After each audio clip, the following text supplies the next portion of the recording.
Welcome back to the One Family Podcast, where we encourage and equip families for the marriage and parenting journey.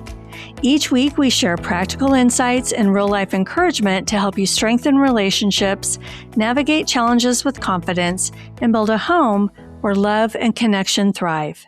We're so glad you're joining us today because we're talking about something that seems simple on the surface, but it has the power to completely change the health of our relationships, our parenting, our marriages, and even the emotional atmosphere in our homes.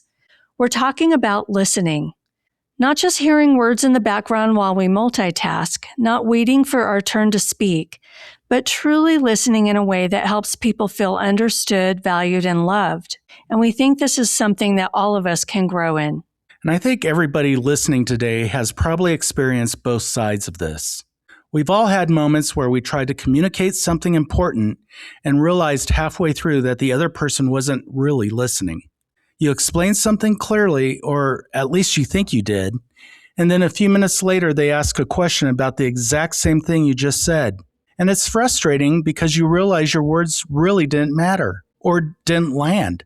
But if we're honest, we've all done the same thing too. Someone's talking to us while we're mentally making a grocery list, checking our phone, thinking about work, or already preparing our response even before they finish speaking. I think a lot of us have learned how to talk, defend ourselves, and communicate our opinions. But very few of us were actually taught how to truly listen. And in today's world with constant noise, distractions, screens, schedules, and interruptions, meaningful listening has become increasingly rare. But because it's rare, it's also powerful.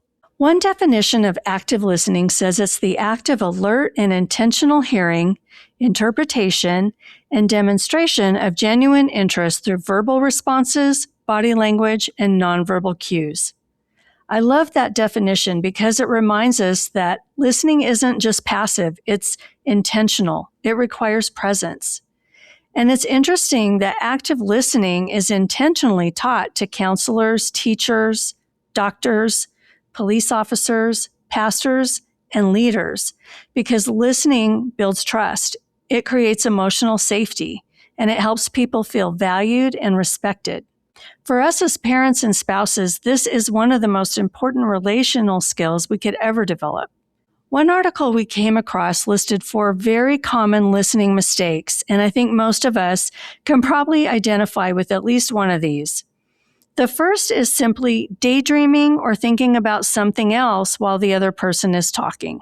The second is mentally preparing what you're going to say next instead of fully hearing the other person.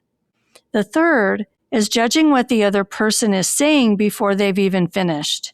And fourth is listening with a specific outcome already in our mind, trying to fix, correct, steer, or control the conversation. We've seen all of these, and I think that the last one especially shows up in parenting and marriage. Definitely. Sometimes we're so focused on solving the problem that we skip over understanding the person. We move into advice mode immediately. But true listening requires something different. It requires slowing down enough to actually be present with someone. And presence is one of the greatest gifts we can give to another person. People today are starving for genuine attention.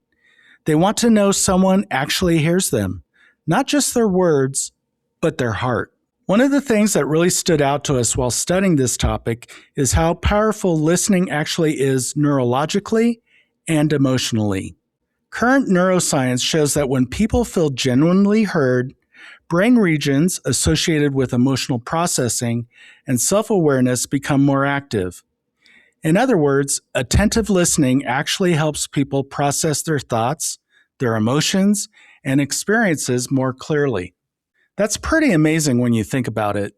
Sometimes people don't fully understand what they're feeling until they say it out loud to someone who's truly listening. You've probably experienced that before.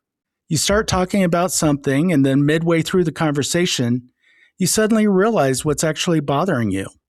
That happens because listening creates emotional safety, and emotional safety creates clarity. And honestly, sensitive listeners are rare. People are naturally drawn to those who make them feel heard and understood. And as mom and dad, This becomes incredibly important because your child doesn't just need instruction, they need understanding. They need parents who care about what's happening underneath the behavior. Sometimes a child who seems angry is actually hurt, or sometimes a child who seems disrespectful may actually feel unseen. Sometimes withdrawal or frustration is connected to insecurity, fear, embarrassment, or disappointment. When children consistently feel heard, it strengthens emotional confidence and self-awareness. It teaches them that their voice matters. And that kind of listening deeply shapes the relationship between parent and child. Another powerful thing about listening is that it creates connection and empathy. Empathetic listening communicates, I'm with you, you matter to me, I care about what you're experiencing. And when children experience that kind of empathy consistently, they don't just learn about empathy intellectually, they experience it personally. That experience helps shape emotional intelligence and compassion, sensitivity and character. We've said this before on the podcast, but empathy is often caught more than taught. Children learn compassion by receiving it. They learn emotional safety by living in emotionally safe relationships. This impacts every future relationship they will have, their friendships, marriage, parenting, leadership, and all of it. One question we can all ask ourselves is, do the people closest to me feel emotionally safe talking to me? That's an important question because sometimes without realizing it, we're creating environments where people feel corrected and dismissed, they feel rushed or lectured instead of heard. And over time, when people don't feel safe, they stop opening up and distance themselves emotionally. But when listening creates safety, trust grows, connection deepens, and relationships get stronger. I think one of the deepest truths about listening is simply this. It communicates love, sometimes more than our words do even. Active listening says you matter to me, I value you, and I care about your experience and how you feel about it. There's a quote that says, listening is the first duty of love, and I think that's incredibly powerful. Often the people closest to us are not asking us to fix everything, they're just asking for our attention. Many of us are so busy, distracted, tired, and emotionally overwhelmed that we become unavailable in moments that matter most. And yet some of the most powerful and meaningful conversations with our kids, our spouse, and others happen unexpectedly. They happen in the car and at bedtime, during late night conversations, or in little moments between our activities. Those moments are important because often people are testing emotional safety before they share something deeper. They're trying to figure out if we're really there with them, if they can trust us with what's on their heart, or if this is a safe place for them to share. And that's why intentional listening creates trust. Trust opens the door into what we often call someone's private world, those vulnerable, deeper places of fear, insecurity, disappointment, confusion, struggles, and emotions. And honestly, being invited into someone's private world is sacred, especially with our children. But access into someone's heart usually doesn't happen through lectures or quick fixes. It happens through trust. And listening helps build that trust. Most people, including our kids, don't necessarily need us to solve everything immediately. Often, they simply need someone willing to sit down with them, understand them, and hear them. And that kind of listening can be deeply healing. So here are some practical and simple ways we can become better listeners. First, minimize distractions whenever possible. Put the phone down, pause the TV show, turn away from the laptop, and definitely make eye contact. Those simple actions communicate value. Second, ask follow-up questions. Questions that show interest and curiosity. Things like, how did that make you feel? Tell me more about that. What was the hardest thing about that for you? And third, resist the urge to fix the problem. Especially as parents, we often jump quickly to correction or solutions because we generally do want to help. But many times people need empathy before advice, connection before correction, understanding before solutions.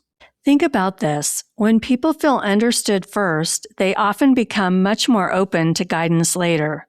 Listening first doesn't remove truth or wisdom. It simply creates the relational bridge that allows those things to be received. In a world filled with distraction, self-focus, and noise, listening has become both rare and transformational. It truly is a relationship superpower. It strengthens families, deepens marriages, nurtures children, builds trust, and brings healing into conversations. Even James, the brother of Jesus, understood the importance of listening when he wrote, "Be quick to listen and slow to speak." I love that reminder. What if one of the greatest gifts we could give the people around us is simply our full attention? Not perfection, just presence. So this week, maybe slow down a little. Become interruptible. Listen with empathy, curiosity, and care. Because listening may be one of the most powerful ways we love the people around us. Thanks for joining us today on the One Family Podcast. We hope this conversation encouraged you and gave you practical tools you can apply to your family and your relationships.